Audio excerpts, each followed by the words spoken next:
Hello and welcome to today's show. In my attempt to bring to you some original content that is a little bit different, a little bit off the beaten path for a real estate professional, I thought I'd discuss residual chlorine and how to use a hot color wheel. And before we go any further, I need to make sure that you understand this is not intended to be advice, it's just entertainment. I am not currently licensed as a professional water treatment person with the Tennessee Department of Environment and Conservation for that, but I do have a private well, and unless the laws have changed, you do have the right for your own personal home to put in your own water treatment system as you may or may not need fit, depending on what you have. In my case, we did not have any water out here when I bought the property that the house sits on, and there was no electricity, there was no water, there was no sewage. I had to put all that in. And that, of course, helps keep the prices low. It keeps prices low per acre on the land because it costs money to develop those systems that you do need that you would find on a vacant piece of property that does have the utilities. If you have real property to sell in the greater Murfreesboro, Rutherford County area, then call Dale to sell at Benchmark Realty, 615-409-SOLD. That's 7653 or 615-809-2323. Now, a utility such as a water company, a utility district, they have a standard for how much is the minimum amount of chlorine left as it leaves the treatment plant. It's called residual. It's there. It's leftover to be available to attack any kind of organisms that might get into the system, either by a leaky or muddy pipe, or something breaks or what have you. But that residual dies over a period of time because it slowly gets consumed and it has to be replaced. And with the water system, they're always maintaining that level when it comes out of the plant. But in a very remote part, like I am, in the very far distant parts of the distribution system, the chlorine levels can drop over a period of time. In the utility districts, they normally have a program that literally runs water through the big fire mains so that it replaces it with nice fresh water, freshly chlorinated to the higher standard that they would have. And as that chlorine drops, they do have to replace it with newer, fresher water. And that happens if we have large fire mains out here in the country and not that many people drinking or consuming the water. The water literally goes stale. And something similar that happens in a private well if you're required to disinfect.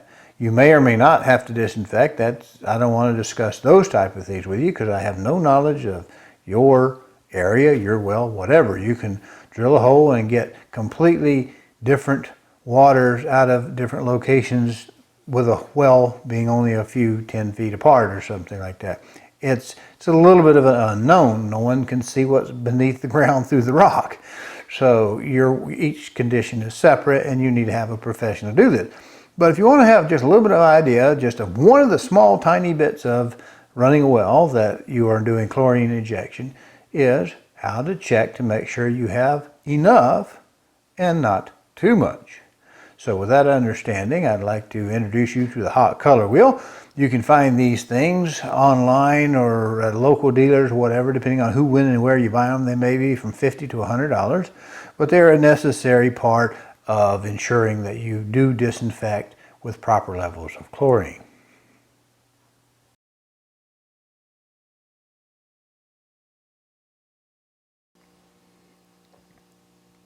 Now that we've opened this up by saying we're not professionals, this is just entertainment, this is not intended to advise, I would like to kind of talk a little bit about some things here.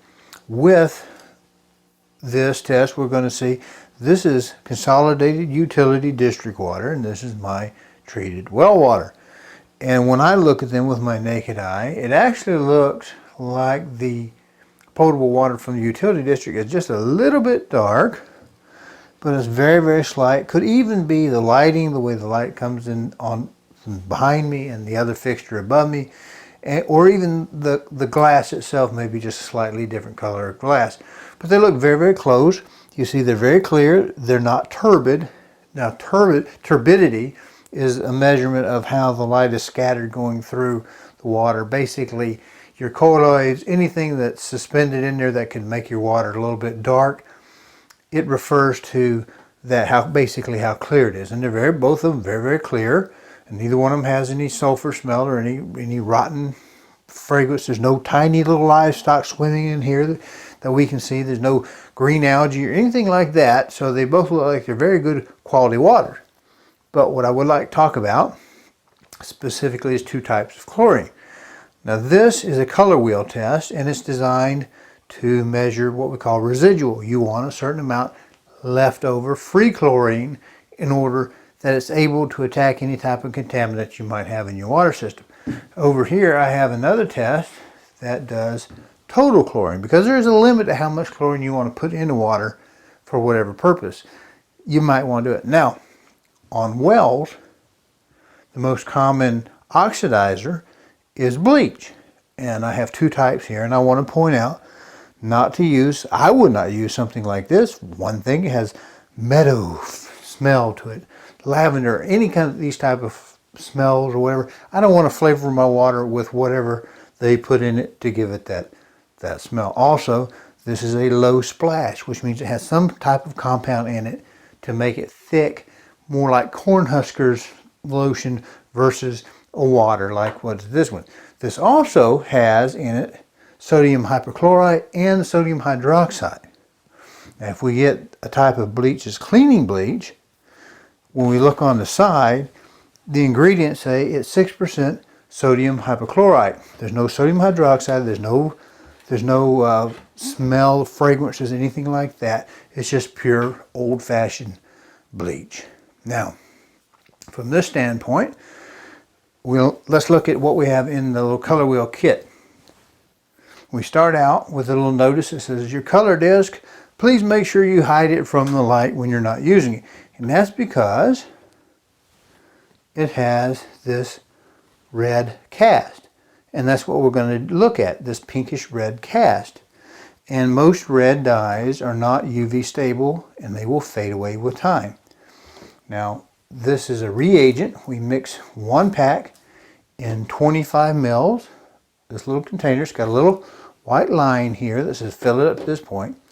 But this kit can also be used to measure what's called the low range.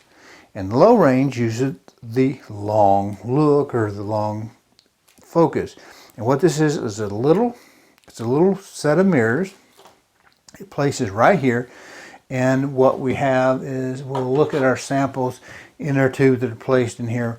We'll look in and up through the tube to get a long path to look through it. For the medium range with this side, we would test it, and we're just going to look straight through the tube, base of the tube. So this will go in like this. Now, if you did the long path, it's a low range. You also have to use a different pillow pack, a different reagent, and you have to divide the number that you read here by 5.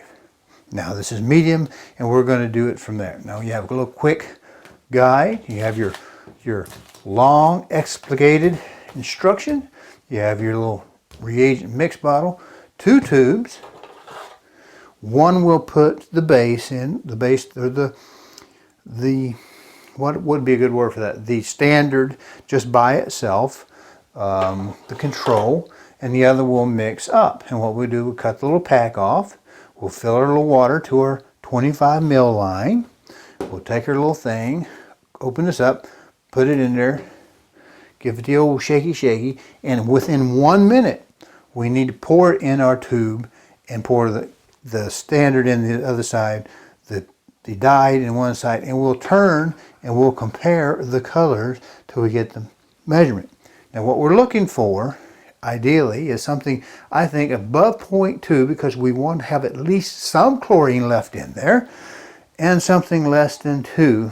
I like 1.5, maybe a little less, somewhere in there. With a well, it's hard to balance because the amount of chlorine you need for disinfecting depends on, obviously, the quality of water, the temperature of the water, how long the bleach is in contact with the water, how long it can work on it, and it degrades over time.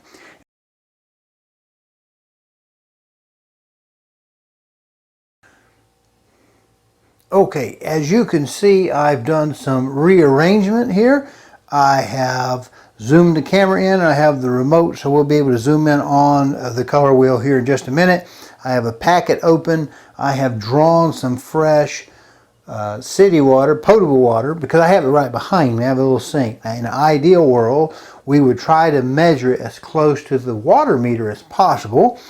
I can't really do that because it's all sealed up, so I'm going to measure at the house, and I could measure outside at the point closest where the water comes in, but instead, for this demonstration, I went to the lavatory that is 3 feet behind me, 2 feet behind me, and ran the water on cold until it got good and cold, which would suggest I'm flushing all of that water out of this main underneath my house, and I've got good cool water. I've put it into one tube for the standard, or the I don't know what you would call that. That would be the standard, because if it were a little bit dark, a little green, and have a little tint to it, we want to have exactly the same amount of tint going into our color, our pink color, that we would have if it was in our sample. So now I've drawn another fresh sample, and I'll see if I can get this up to the camera.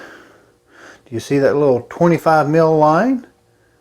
There we go. If I keep the flash of the light off. Okay, when I put it down on the ground, it's level. I've eyeballed it. I have my open packet, and we will have to put this in, do the shaky, put it in the tube and in the device within 1 minute to take our reading, because it will continue to get a little bit darker as it goes.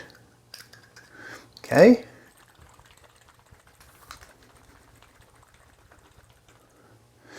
All right. I don't see anything left to be dissolved. Does that look nice and pink? So we will just pour that into our tube. Get it right up to the same line. It has a little line on the little plastic tube. Put her in there. And now I'm going to try to zoom in as we attempt to read the indicator. I'm going to try to keep my finger out of here. See, if we go too far, we go to 2.5, it gets darker on the standard. We go the other direction, it gets lighter on the standard. So we want to try to match them up. And I'm watching the monitor as I do that. That looks pretty close, maybe a little bit.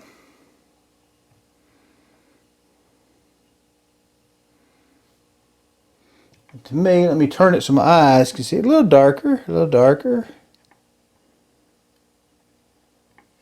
Right about there. I think that's a pretty good color match. And if you can see, we've got a 1.0 on the wheel. That's all there is to it. So we've got a residual chlorine of 1, and of course if we open our values, it'll tell, I think it's per milliliter or something like that. It is in milligrams per liter. Let me roll that over and pull it into the camera. There we go. See, 3.5 milligrams per liter. So we were at 1.0 milligrams per liter using our city water, and we are just both hunky and dory. Thanks for watching.